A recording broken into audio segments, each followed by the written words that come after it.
What's up, everybody? Welcome to Brian's Knives. I know when I first got started in knife collecting a couple of years ago, there was a sharpener that came out. It seems like it was about that same time. Maybe it was after that. I don't know. Anyway, but it was this field sharpener by Worksharp. And if you know anything about Worksharp, you know they make all kinds of sharpeners. Everyone I've used has been great.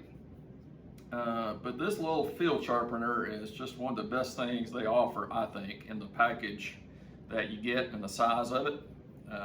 You got a couple of diamond stones, you've got a ceramic with a coarse ceramic and a fine ceramic. It's got a leather strop built into it, all the stuff that you need. And mine was starting to, the strop was really kind of needing to be changed out on it, I thought. And so I looked online, and those things are like $7 if you buy a Worksharp one, and they're just a little bitty thin piece of leather. And I thought, well, I've got some scrap leather, why not just make my own? So that's what I did today, and I thought I would share with you a little bit of what that process looked like in case you might want to do the same. Save yourself $7 and have a great leather strop besides. What's not to like, right? Okay, well, let's get down to the desktop and we'll take a closer look. All right, so let's take a look at this sharpener. So I should have recorded this as I did it, but sorry, I think I just hit my tripod. Being a dummy like me, I didn't think to do that. So let me just tell you what I did. All I did was to remove the old one. Is I just went in here and was able to pry this up with my knife blade, and it came right off. It's just got some adhesive backing on it, so it's not tough to remove. And somewhere here I've got the old one. So here's here's the old one. It's not much to focus on there, but you can see it's just got this sticky back on it. So it's not like it's epoxy down or something. So it comes off pretty easy. So I pulled that one off. We'll lay it over. And I actually took, I had some scrap leather, and all I did was I just laid it here along one of the straight edges, like so. And it's still got enough sticky on it. It'll pretty much stay on there too. And then I took my little Barlow here from Rosecraft with that great blade on it, which works really good for cutting leather. And so I just basically took it and took my knife and used that as a guide and cut my leather out. Didn't take any time at all. And then once you get your piece of leather cut out, it's just a matter of getting some glue and applying it and then sticking it down there. So what I decided to do after I got my leather cut out, I didn't have a lot of really great glue choices, and I didn't want to glue it down so that it would be hard to remove later on. And because it's leather, it might not be tough to remove. I'm not sure, but what I chose to do was use something that it would be strong enough, hopefully, to hold it on, but not so strong that I'd have difficulty replacing it in the future. So I had a bottle of good old Elmer's glue all laying nearby. As you can tell, that came from Hobby Lobby for $2.99. They say it's the extra strong formula. I'm not sure if that's true or not, but that's what they claim. And so I put a little bit of that on there, and I had a couple of small clamps, and I clamped those on there for about 30 minutes, and it seems good to go. I don't think it fully cures for like 24 hours, but I applied some polishing compound to it, and I've stropped a few knives this morning, and it's working pretty fantastic. So I would definitely recommend it. But yeah, that's it. It's a real simple thing. And like I said, saves you some money if you've got some scrap leather laying around that you can cut to size.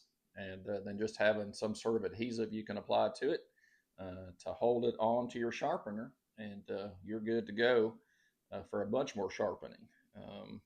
Now, the leather I chose was a little bit thicker than the leather that came off there, and actually you can see that. So, this leather's pretty thin to start with, and so could have chosen something thinner, but I went with that. Thought it looked good, should work well. Seems to be working great. So so I was pretty pleased with it, and I know lots of you use these Worksharp sharpeners, and so I thought you might be interested and learn a little bit about that. I will show you a couple of things that's new. One of these is my good buddy Dwayne over at Clark's Kentucky Knives gave me this great handkerchief. It's got Bigfoot on it. You can see if we can move some stuff out of the way. So I thought that was pretty cool. Thanks, Dwayne, for that. And I like it. It says, "I want to be where the people aren't," down here. You can't see it, it's off the screen there. But that's what's around the edges of the handkerchief, which is kind of cool. And so neat handkerchief. I'm sure I'll get plenty of use out of it. But anyway, so there's that. I appreciate Dwayne giving that to me. And then the other thing would be this Copperlock that I also got from Dwayne. So I bought this from him earlier, just a few days ago, actually. I was off work because I'd worked the weekend. And that was on Tuesday. I was off all day. So I ran down to Dwayne's and he showed me basically his whole knife collection, which is really cool. Really enjoyed every minute of it, and he told me some great stories along the way too. But I'll keep those on the down low because he might not want all those told. I don't know. But anyway, look at this guy. It's carbon steel, and I've only had it a couple of days.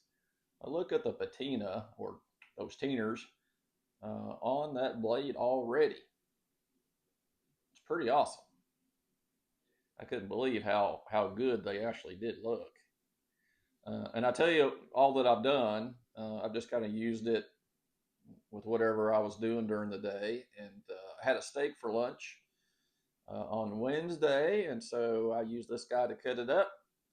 And then I had some strawberries and blackberries for breakfast one morning, and used this to cut them up. And that's what the blade looks like. So yeah, it doesn't take any time at all to get some really good patina started. Can't wait to see what it looks like once it really darkens up, but I'm real pleased with it so far. And this is a 2025 knife, made by Case, of course. Got that really cool shield on it. I forgot to look that guy up. I meant to. Some of you probably know what this shield is called. I need to look that up in my little book.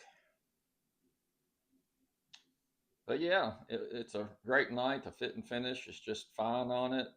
It's in that old dark red bone. So just beautiful bone on this knife. And of course, it's a Copperlock, which is one of my favorites.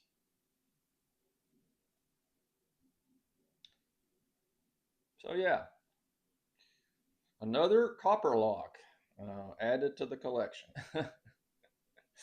So I appreciate Dwayne letting me buy that off of him, and it's pretty great. It's always great to be able to handle a case knife before you buy it. You know what I mean? Then you can check for all the kind of normal things with lockup and blade alignment and fit and finish. You just can't do it when you order them all online. But yeah, beautiful knife. All right, well, I guess that's about it from here in Kentucky today. Hope you guys are having a great day. Man, we've had some beautiful weather, and I hope you're out enjoying some of that. It's just really been a big change, and I am so glad because it had been so hot and so dry. Now it's much cooler and dry, but at least We've got the temperature down to something that's not quite so miserable when you're outside. All right, guys, well, hang in there. Let me know, as always, what you're packing. Let me know what you think about the Worksharp video, and hope you're having a super good day. Talk to you in the next video.